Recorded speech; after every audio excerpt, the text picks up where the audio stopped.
The Spin-off Podcast Network. Raising capital or taking your business to the world? Investment Fix has everything you need to make it happen. This season, we're exploring the US market, the opportunities it offers, what it takes to grow a business there, and the best way to approach investors. The Investment Fix podcast. Tune in today. The Fold is brought to you by oOh!media, making brands unmissable and public spaces better across Aotearoa.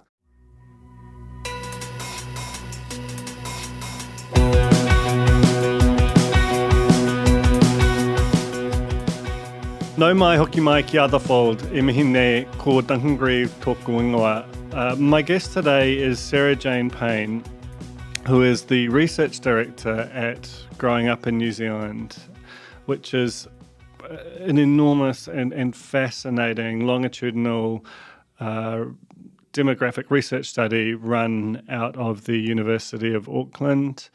As with Dr. Paul Spoonley a few weeks ago, some of you might be thinking that's a bit outside of scope for The Fold, and maybe it is, but it was honestly talking to Paul that sort of got me thinking about the ways in which we, as media, we're so consumed with our own analytics and our own data, and we pay a lot of attention to that of other sort of related industries, whether it's TV ratings or the radio studies, how many unique visitors Stuff has versus the Herald.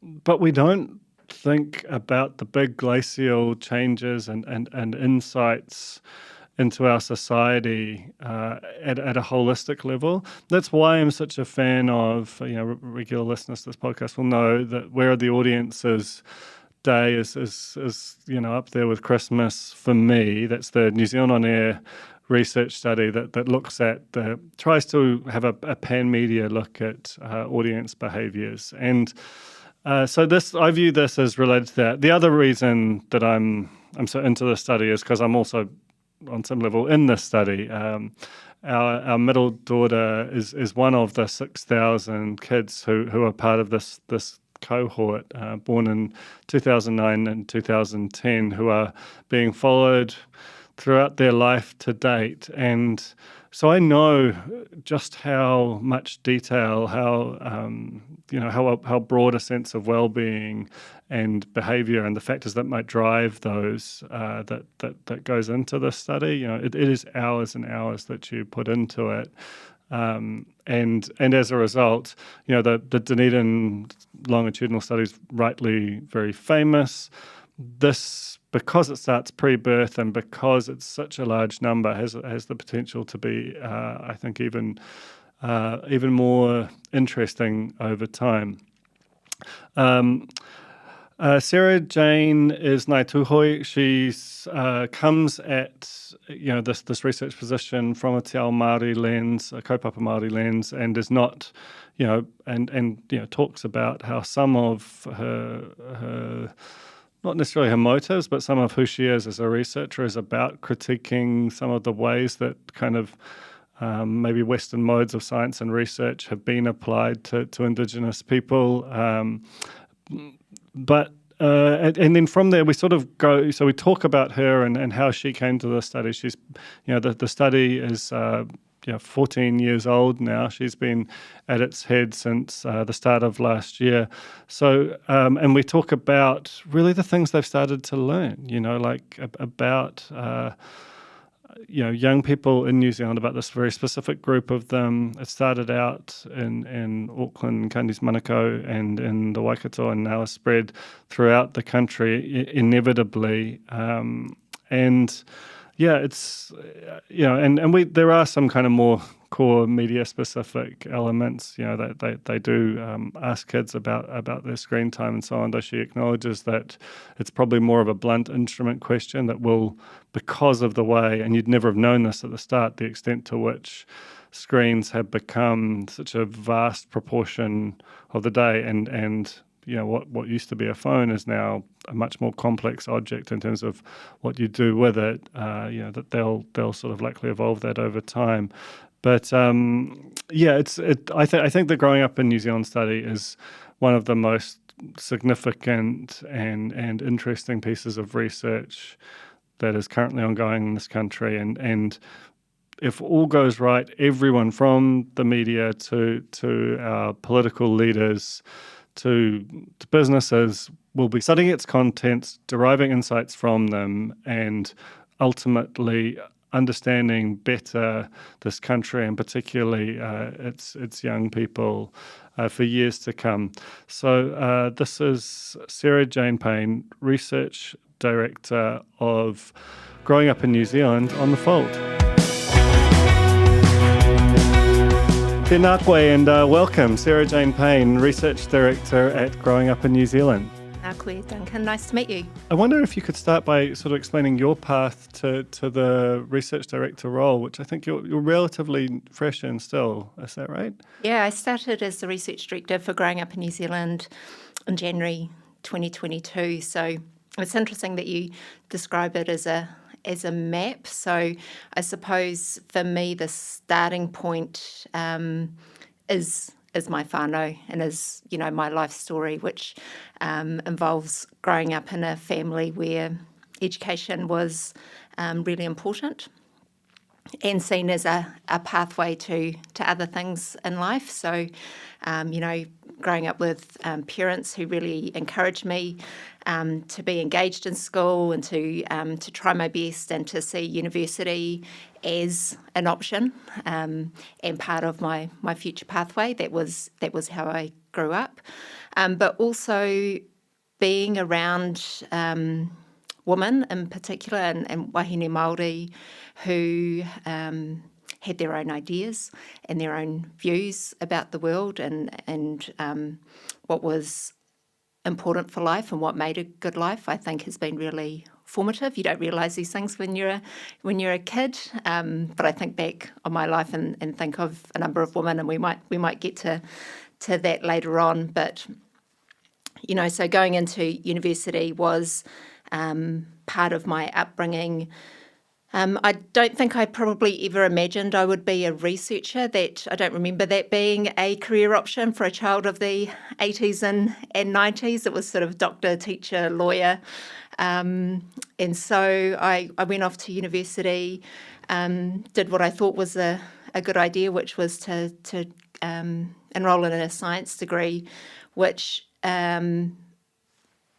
again, looking back, might seem interesting because what I do a lot of now is critique science, and in particular Western science and Western knowledge systems. But that was what I really enjoyed as a young person.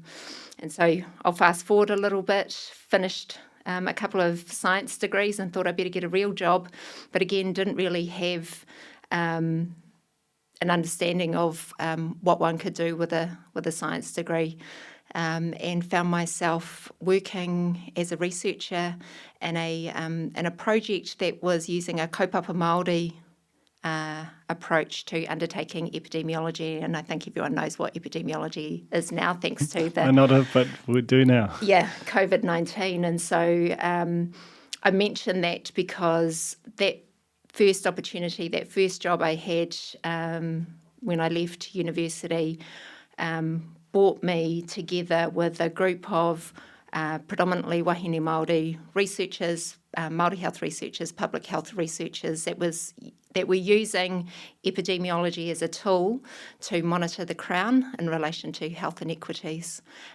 to critique the discipline of epidemiology itself and the way that it shapes all of our understandings about what health and well-being looks like and who suffers poor health and disease, and what interventions should be put in place.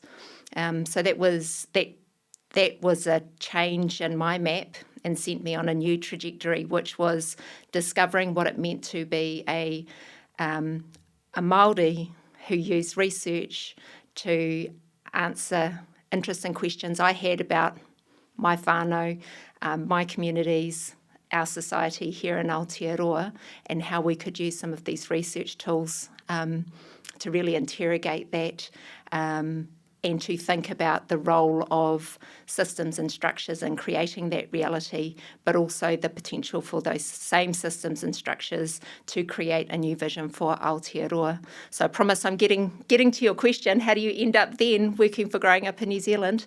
I think, again, it's an opportunity to think about well-being not as one point in time, but the accumulation of experiences, of relationships, of policies and pressures on families, and how they support some children and young people to live full and flourishing lives, but at the same time limit the potential and opportunities of others. And so that's how I see Growing Up in New Zealand, the contribution we can make to a conversation here in Aotearoa around that, and really hoping I can bring that, not just a Te Ao Māori view to the study, but actually the critical gaze that comes from a kaupapa Māori positioning when we do ask questions about why do some children and young people in this country not have their basic rights being upheld.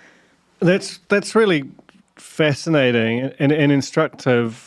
And I guess I would love to know, actually, almost, let's baseline what the study, what its origins were and what it sets out to do, because it's a pretty extraordinary thing. I think we all, or a bunch of us, would know about the Dunedin longitudinal study, which is probably one of, even on a global scale, a really significant,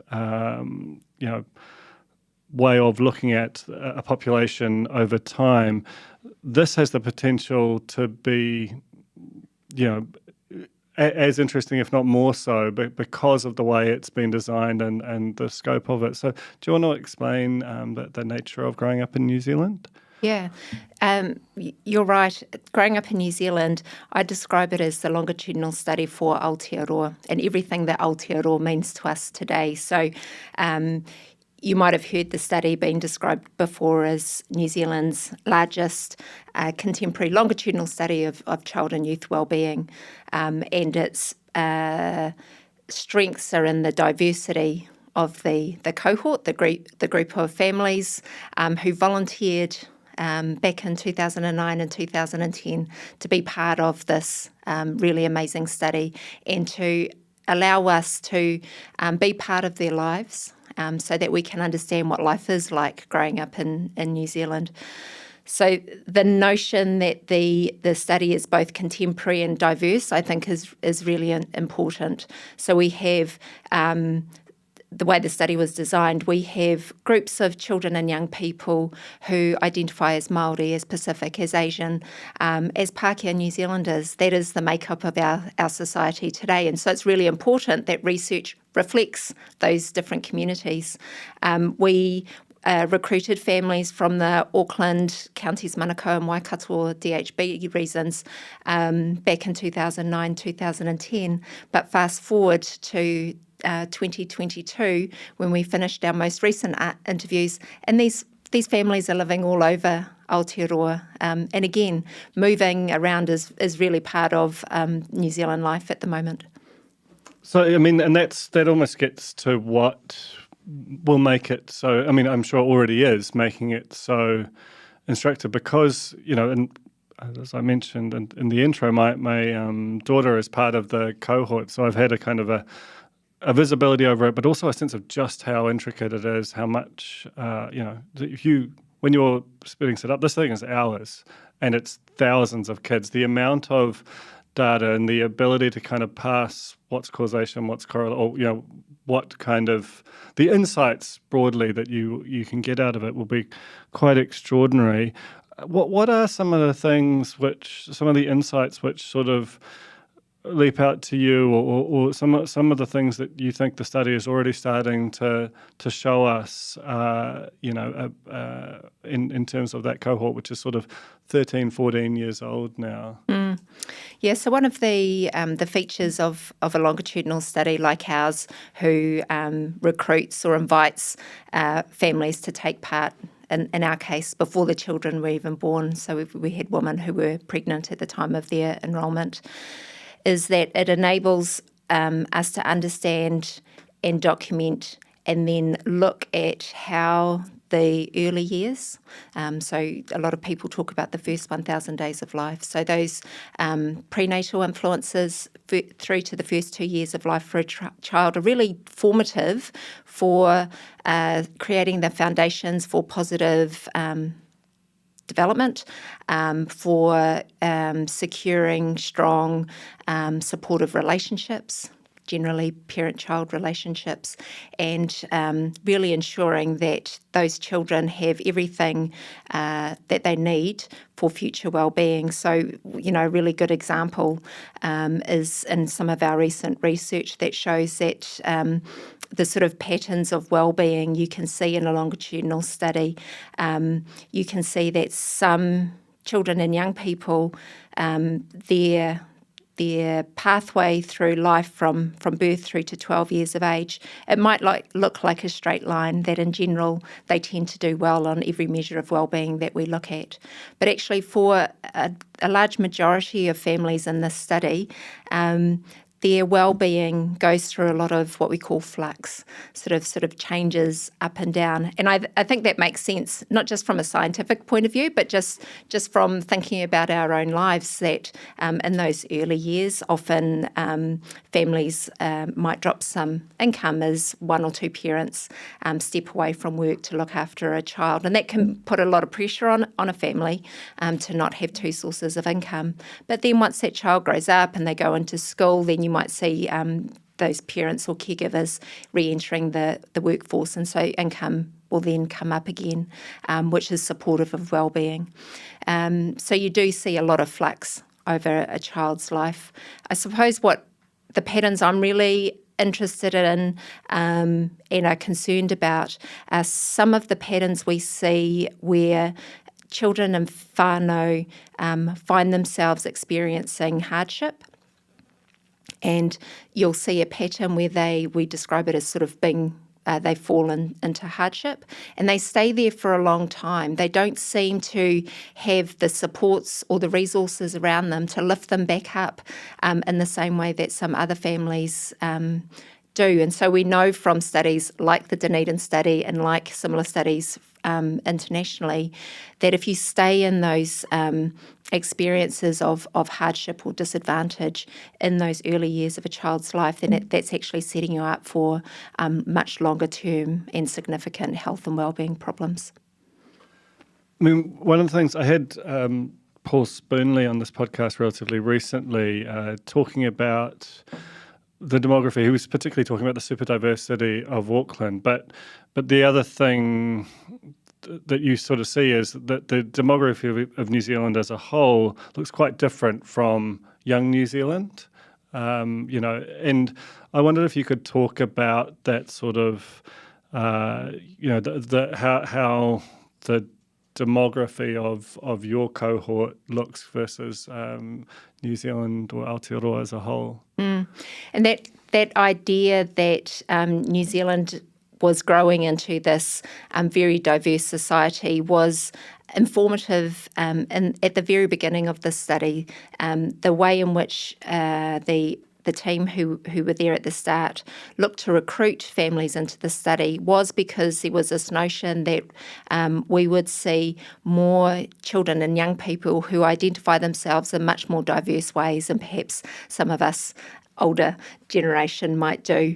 So in our most recent round of reporting earlier this year, we released some really interesting findings that showed that 30% of our cohort identify with multiple different ethnicities. And so I think that is a really nice reflection of what Aotearoa is like today. You've got 12-year-olds who understand with and can identify with multiple different groups, Māori, Pacific, different types of European ethnic groups, different types of Asian groups. And that does both, I think, reflect that early notion that this was the path that Aotearoa was heading into. But I think for me, I'm really interested in the fact that young people see themselves in that way. And that's a really important part of forming a strong wellbeing foundation for their lives, that they can see themselves. I mean, that speaks to one of the things I wanted to drill into a bit, which is that one of the sort of pillars that you identify as part of the research is this sort of culture and identity piece. And in some respects, in the early years, that's something that is really inevitably kind of largely driven by the parents and their responses. Now the kids are starting to be of an age where they're starting to self-direct and self-identify more in that respect. What are you seeing there that is sort of noteworthy about that sort of broad set way of looking at these kids? Yeah. I suppose the first thing I would say is developing a strong sense of identity is really important for future well-being, being strong in your understanding of who you are, who are the people that you relate to, what are the beliefs and the I suppose the broader cultural dynamics that you see yourself as belonging to is really important. At 8 years of age, when we interviewed the young people and we asked questions about what ethnic groups they identified with, we were able to show that, yes, young people, one, they can answer these sorts of questions, and two, when you compare their 8-year information with their 12-year information, there's a little bit of change, but not that much. So for me, the way I think about that is that these notions of identity and culture are part of a young person's life earlier than probably a lot of their parents and caregivers realise. It's not necessarily something that every family is talking about at the dinner table, but when you give children and young people an opportunity to answer those questions, then they are able to articulate that. I mean, we did also in our recent data, we not only asked young people what groups they identify with, but how they feel about their ethnic group. And I thought that was a real celebratory moment for the study and for young people again, because we showed for rangatahi Māori, for Pacific young people, for Asian young people, they have a strong sense of belonging to those groups. They feel proud to belong to those groups. They really enjoy that part of their identity. So, given the sort of the social dynamics of contemporary societies, these young people feel really good in themselves. So my question, not just of the study, but for all of us is, what are we doing when we start to chip away at that strong sense of identity? You see in other research, and particularly through the adolescent years, that there can be a bit of erosion of that strength of identity. And I don't believe that's any doubt in the young person's mind, but a lot of the pressures that society puts on young people and questioning who they are and what role they have to do in our communities. The Fold is brought to you by oOh!media, making brands unmissable and public spaces better across Aotearoa, with over 4,000 out-of-home advertising sites nationwide across both street furniture and retail centres. I'm super grateful to oOh!media for enabling us to make unmissable connections with Kiwis. Raising capital or taking your business to the world? Investment Fix has the lowdown on everything you need to make it happen. This season, we're exploring the US market, the opportunities it offers, what it takes to grow a business there, and the best way to approach investors. Join some of the superstars of the investment and business world as they share advice from their time in the US so you can make your mahi count in this massive market. The Investment Fix podcast, brought to you by Invest New Zealand. Tune in today. I mean, that sort of leads me to the closest we'll get to sort of core media, and I'm not actually certain to what extent you can answer this. But the other thing that's fascinating, I mean, there's so many. You got very lucky with the cohort in some respects, right? Because I think about 2009-10 when you sort of picked them up was essentially where that was really the moment when the internet and smartphones were coming on stream. The monoculture, the behaviours that maybe you and I grew up with were starting to become aberrant for young people rather than natural for them.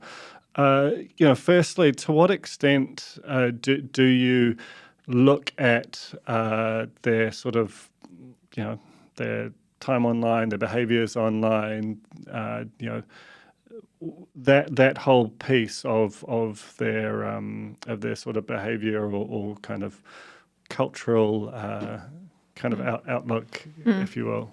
Yeah, I mean, we would be foolish as a research project not to ask young people in our cohort about their social media use and how much time they're spending on devices, because, like you say, it's such a dominant feature of all of our lives today.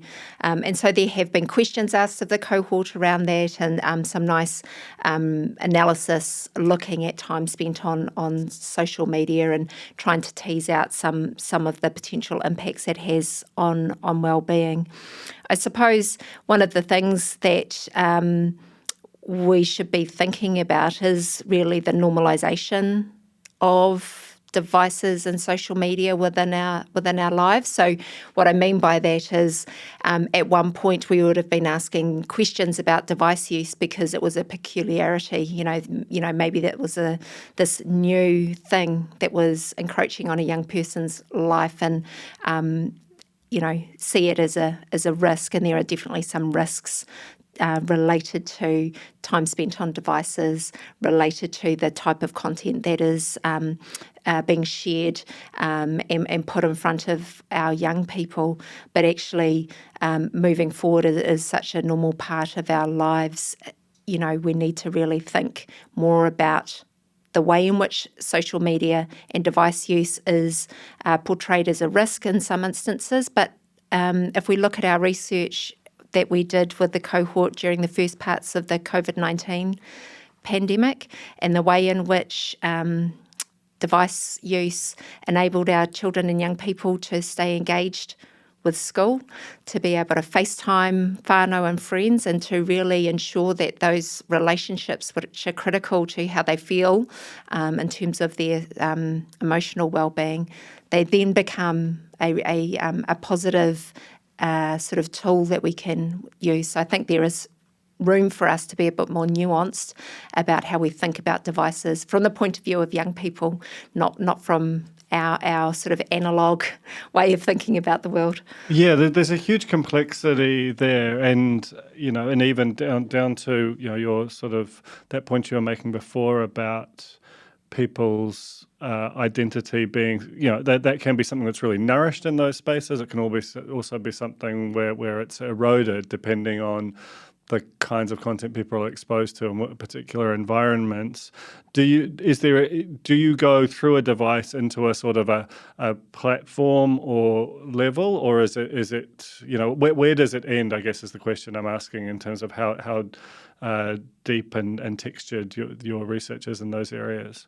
Yeah, I would say, Duncan, probably a bit superficial because of this view we've all come from that, social media is this sort of singular thing, that there are only a couple of devices that we're talking about, mobile phones and maybe an iPad if the child was lucky, but it is in everything that we use every day, including in the ways that our children, even while they're in the classroom environment, are using the internet and are using different types of devices to enhance their learning. So I think if this is something that we're going to do more research on, we do need to have a more complex gaze over what it is and why we think it might disrupt and or enhance well-being. I think that's the question. Yeah, absolutely. And I think that's the opportunity, because the government often does a lot of different pieces of research, some of which kind of overlap well. Like there's a study I'm really interested in called Where Are the Audiences, which New Zealand On Air does, and has got a particular kind of rangatahi stream associated with that, but which is very detailed down to kind of time spent and so on, but then has none of this sort of health and well-being overlay. So sometimes you're like, I just wish these things could match up, You mentioned the pandemic before. That obviously is an awful thing, but also an extraordinary thing in terms of this,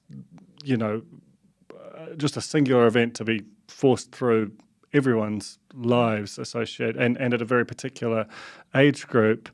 Also a challenge to actually completing the research, a lot of which has historically been done face-to-face. How did you handle it, and what are you starting to see out of how it has impacted your cohort? Yeah, so we, like you say, we were very fortunate that we have a supportive and engaged cohort or group of families that are a part of the Growing Up in New Zealand study. So back in 2020, when COVID-19 arrived here in Aotearoa, and we all went into those very strict public health restrictions and lockdowns, the team at the time had the foresight to think this is a pivotal moment, not just for Aotearoa and the world, but actually a pivotal moment in a child's life to go through such an experience.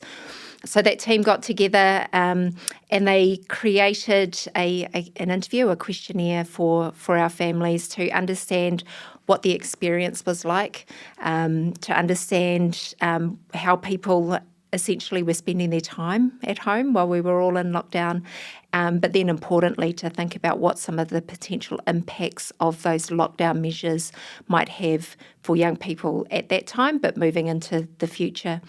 So that was the first time the Growing Up in New Zealand team pivoted to a fully online interview. So previously, and I think it's been really important in the early stages of the study, and when the young people were babies and children, our team would bring whānau and make an appointment to go literally into their homes and spend how many hours, Duncan? 1, 2, maybe 3. Yeah, it was a while. Yeah. You got familiar.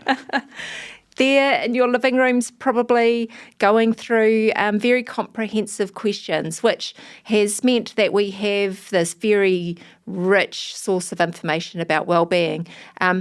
But none of us would have been able to tolerate that under lockdown conditions. And so it was a really important moment for us to think about how do we collect information that respects the challenging and stressful environments the whānau we're all going through during COVID-19, but will allow us to provide some really important insights that can inform sort of future pandemic responses.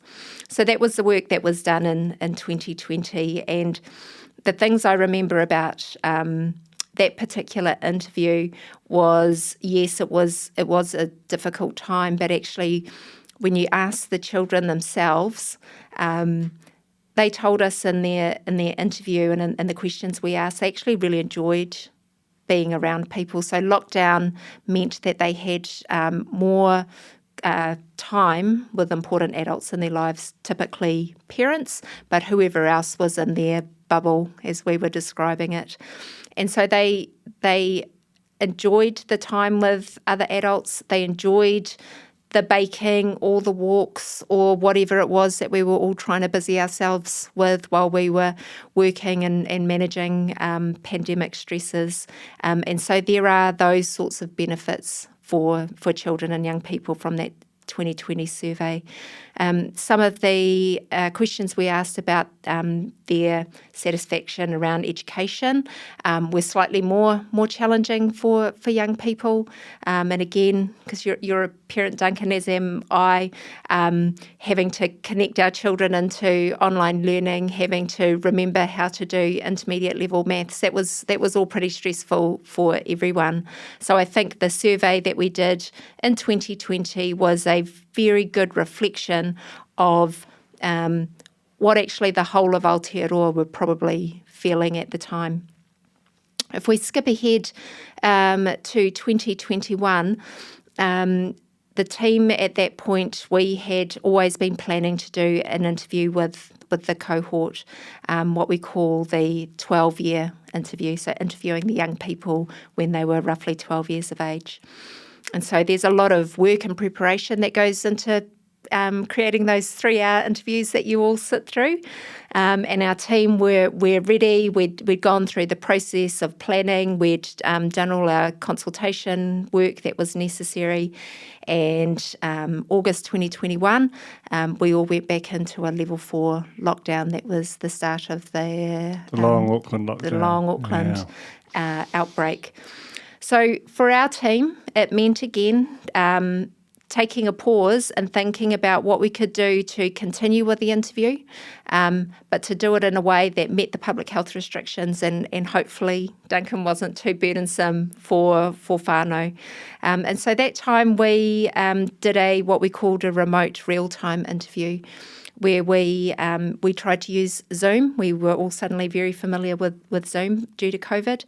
Tried to use Zoom as a technology to give young people some support from our trained interviewers, but also providing some options around completing it independently via a link. That first outbreak in 2021 then rolled onto another outbreak in 2022. And so although we had hoped at some point we'd be able to get back in sort of a physical space, maybe not face-to-face, but in a physical space with our cohort whānau, that wasn't possible. And so there were a lot of challenges for families going through COVID. And so the fact that we were able to complete 4,500 interviews as part of our 12-year data collection wave, I think is a real testament to the commitment that whānau have. I mean, I should probably ask you this question, Duncan, but it seems to me that families in our study have every excuse to not do an interview, and yet they put up with us during 2 COVID-19 lockdowns. I mean, it must say something about the importance of the study to these families. Yeah, it absolutely feels like you're privileged to be a sort of a speck, but still a meaningful part of this thing that has the potential to provide like a solid foundation for us just understanding in such a more rich and textured way what really impacts on people's lives, and ultimately what kind of policy or just behavioural changes you might make that can kind of address some things which have seemed really pernicious in New Zealand society. Are you at that? I mean, the study is ongoing, and as I understand it, has just been powered up for longer again, which is fantastic. But at what point, like, are you already at the stage where you're starting to sort of see things where you kind of are trying to kind of put those into places where they might actually become actionable insights as opposed to just, gee, that's interesting? Yeah. So I should say that was this idea that the information and insights that come from the Growing Up in New Zealand study, it was always imagined that it would help to shape and inform policies that were going to ensure that Aotearoa was the best place in the world to grow up to be a child. And so that was the original vision for the study. It hasn't just been this interesting thing that a group of researchers thought might be neat to do. We've had support from government from the very beginning to make sure that the data we collect and the research that we and many other researchers from around Aotearoa do have pathways or there are mechanisms in place so that it is going into government ministries, it is being fed up to ministers so that they are making we hope better decisions for children, young people and whānau based on evidence that comes from Aotearoa and reflects the realities of children and young people growing up today. So there are examples where Growing Up in New Zealand data has helped to create safer playgrounds for young people. A lot of our research into food and nutrition has supported infant feeding guidelines. Some of our amazing student researchers have done research into immunisation that is again being fed into the Ministry of Health.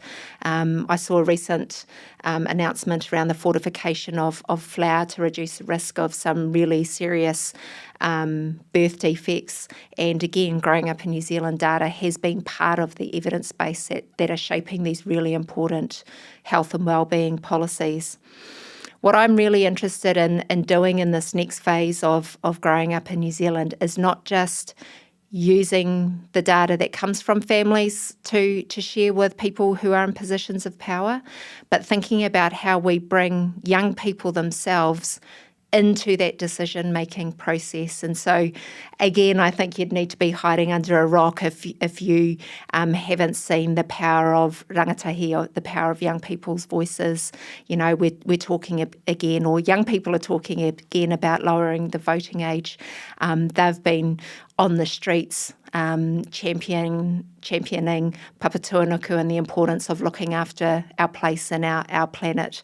They're talking about the rights of rainbow communities. And so I think we at Growing Up in New Zealand, yes, we provide important and rich source of evidence, of data, but I think we could also enable young people to be more fully part of the study, for their voices not just to be heard through the interview, but through our research and through some of the really, real privileged opportunities we have to talk to people who make decisions, and to enable young people to be part of that conversation. I think they have a lot of influence, and we're really talking about their lives and futures. And so now's the time for us to let them speak for themselves and speak to their aspirations, I think.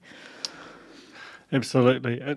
Lastly, again, thinking about the context of this as a podcast for people working in and around media, and we've talked about the policy implications, which are sort of fairly obvious, but there is I think, and you touched on it there, a sort of a broader sense that a lot more facets of society can look at the data and the incredible richness of what has flown out of it, and how it reflects and helps you understand what will ultimately become, these are early high school now. Within a few years, they'll be in the workforce, in higher education, in all kinds of different environments. What do you think, is the best way for, the society more broadly to engage with the study and the sort of stories it has to tell, the lessons it has to teach about about this group? I think the first thing that comes to mind actually is about the people and groups that I work with, actually. So I mentioned the word privileged before. The team, we are in a very privileged position to be part of this study called Growing Up in New Zealand, to work so closely with whānau and young people, to have the ability to take the information we're gathering from young people and to share it with people in power.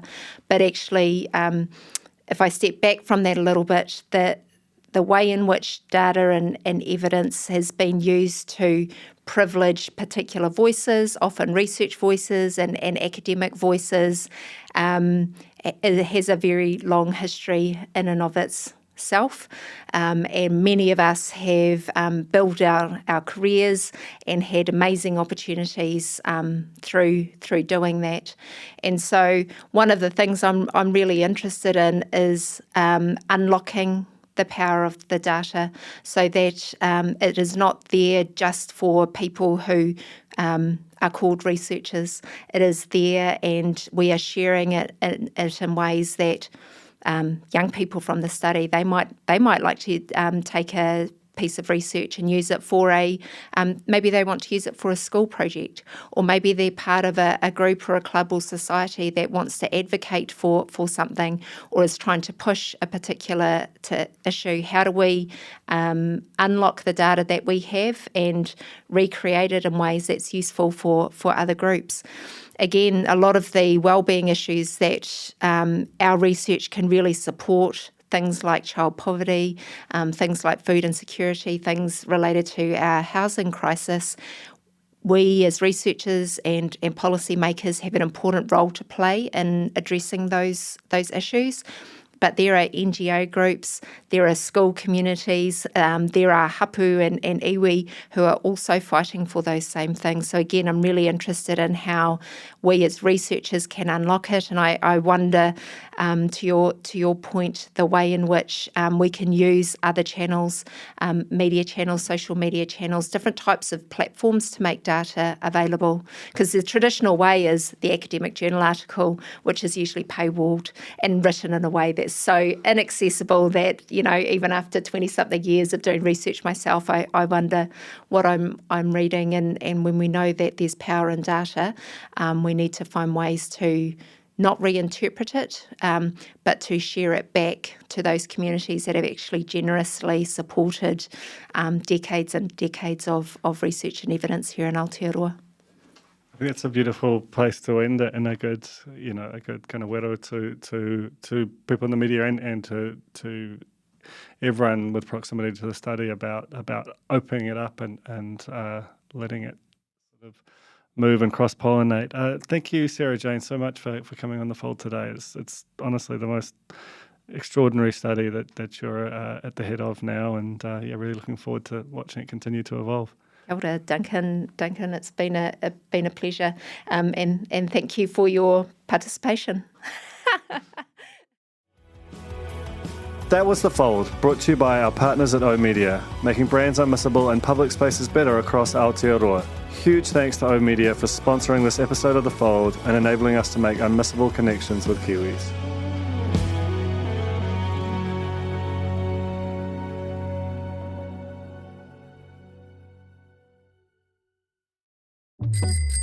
Ready to rediscover the joys of cycling? With over 300 kilometres of cycle paths across Tāmaki Makaurau, jumping on your bike and going for a ride is such a fun way to discover the city from a different perspective. Cycling is getting more and more popular across Auckland, so now's a great time to join the hype and give cycling a go. Head to at.govt/cycling to find your nearest cycleway today.